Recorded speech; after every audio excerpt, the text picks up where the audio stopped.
जाणीवांच्या स्पंदनांचा ध्यास आहे गुरुकुल. जाणीवांच्या स्पंदनांचा ध्यास आहे गुरुकुल.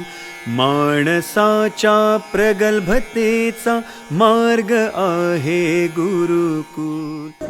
2026 मध्ये मी आज आपणासमोर मराठीचा वापर आणि माझी भूमिका या विषयावर माझे विचार मांडणार आहे.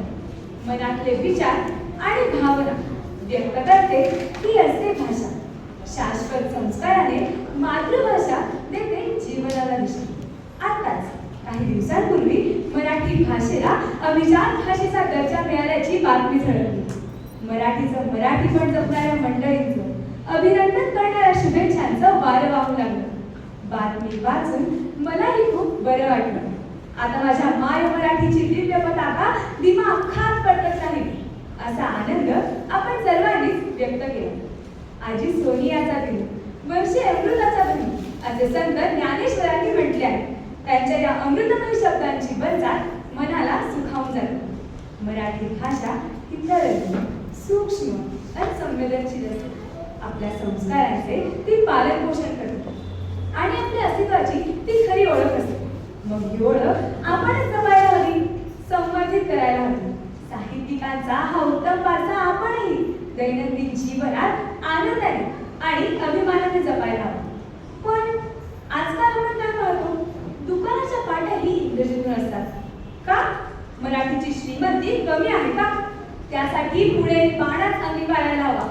पुणेकरांचे पुणेरी पट जसे जगविख्यात आहे, तसेच मराठीचे रांगडे पट, मुलायमता ही शब्दापासून कृतीपर्यंत पारदर्शी असायला हवी.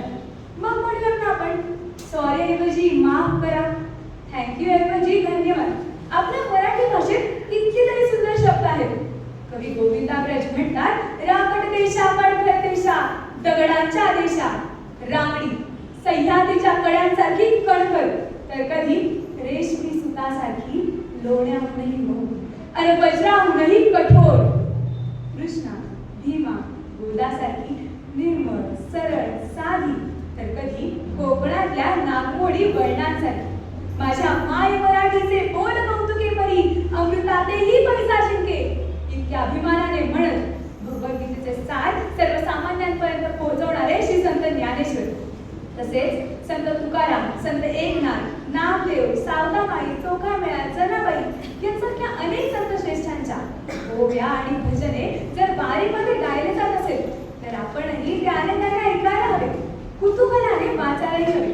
त्याचबरोबर रामदास स्वामींचे श्लोक आणि इतर संत साहित्य यांसारख्या अनेक माध्यमातून चांगल्या संस्कारांची रुजवण आपल्या मनात व्हायलाच हवी. तरच अखिल विश्वावरती महासत्ता होणारी आपल्या भारतभूमीची पिढी ही सुसंस्कृत होऊन हे विश्वची माझे घर ही भावना मनामनात संक्रमित करू शकेल. मराठीचा गोडवा क्षणाक्षणात कणाकणात झिरपायला हवा. कस्तुरीच्या सुगंधाप्रमाणे मराठीचा सुगंध आसमंतात दरवळायला हवा. मराठीचे गोडवे गाताना मानताट होतेच, पण मराठीचा अभिजात मराठी टिकवण्यासाठी आपण मराठीचाच वापर करणं अपेक्षित. नाहीतर ते असेच व्हायचे, दुसऱ्या शिकवे ब्रह्मज्ञान आणि स्वतः कोरडे पाषाण. मग त्यासाठी मी काय करू शकेन, तर अत्र तत्र सर्वत्र मराठीचाच वापर. मग म्हणून आपण जून जुलै ऐवजी आषाढ श्रावण. अहो, ऐकायला थोडीशी गंमत वाटेल, पण आईस्क्रीमला मराठीत शीत शर्करायुक्त दुधाचा घनघोर करतो असे म्हणतात. मग अशा मराठी शब्दांचा जर आपण रोजच्या संवादात वापर केला तर रोजचा संवादही किती गमतीशीर होऊन जाईल. मराठीचा घेऊया ध्यास, मराठीचा करूया विकास, मराठीच आहे आमचा श्वास. पण आज हे सर्व तुम्हाला सांगायची गरज का पडली असावी? हो, आजकालच्या पिढीला मराठीसाठी बोलताही येत नाही. फोनवर बोलणे असो वा साधा संवाद, हिंदी इंग्रजीच्या फुगड्या घातल्याशिवाय पुढे जाणे होतच नाही. ये लो 35 रुपीज असे इंग्लिश ऐकते. परभाषा शिकल्याच पाहिजेत, पण त्याआधी आपली मायबोली मातृभाषा आपल्याला व्यवस्थित बोलता आली पाहिजे. आता हेच पहा ना, मम्मा, मम्मी, मॉमच्या या गर्दीत आई हा शब्द लुप्तच झाला आहे.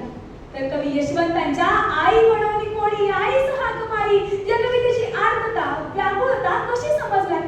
साहित्य पाश्चात्य भाषा या अर्थजनांच्या भाषा असतील, पण मराठी ही आत्म्याची भाषा आहे. आणि अशा समृद्ध भाषेचा जगातील 8,000 भाषांमध्ये 15वा क्रमांक लागतो. त्यामुळे तिला व्यवहारात वापरणे, तिला ज्ञानमोतीराची भाषा बनवणे, तिला वैश्विक रूप देणे, तिच्या प्रगतीसाठी सतत प्रयत्नशील असणे, बोलताना शब्द भंडार, अलंकार यांचा वापर करणे यासारख्या अनेक गोष्टी आपल्या हातात आहेत. आपली ओळख आणि अस्तित्व टिकवायचे असेल तर आपली मायबोली जपणं खूप गरजेचं आहे. मला गर्व आहे की आपल्या मायबोलीचा आदर करणाऱ्या महाराजांच्या, समाज सुधारकांच्या, अनेक नेत्यांच्या महाराष्ट्रात मी जन्म घेतला आणि मला अभिमान आहे की माझी मातृभाषा मराठी आहे. खरंच मनाचे सुजन्य घडवणाऱ्या या मायबोलीला म्हणावेसे वाटते, मराठी आहे मायेचा झरा, मराठी आहे मायेचा झरा, जणू सुगंधित वातावरण करणारा गंधित मोगरा. आपण आपल्या भाषेवर प्रेम केले, तिचा आदर दाखवला तरच इतर भाषिक आपोआपच तिच्यावर प्रेम करतील. कवी कुसुमाग्रज म्हणतात, परभाषेतही व्हा पारंगत, ज्ञान साधना करा तरी, माय मराठी मरते इकडे, परकीचे पद चेपू नका. भाषा मरता देशही मरतो, संस्कृतीचाही दिवा विझे, गुलाम भाषिक होऊन फुल्या, प्रगतीचे शिर कापू नका. या ओळी प्रत्येक मराठी मनात ठसल्याच पाहिजे. जय मराठी, जय महाराष्ट्र. धन्यवाद.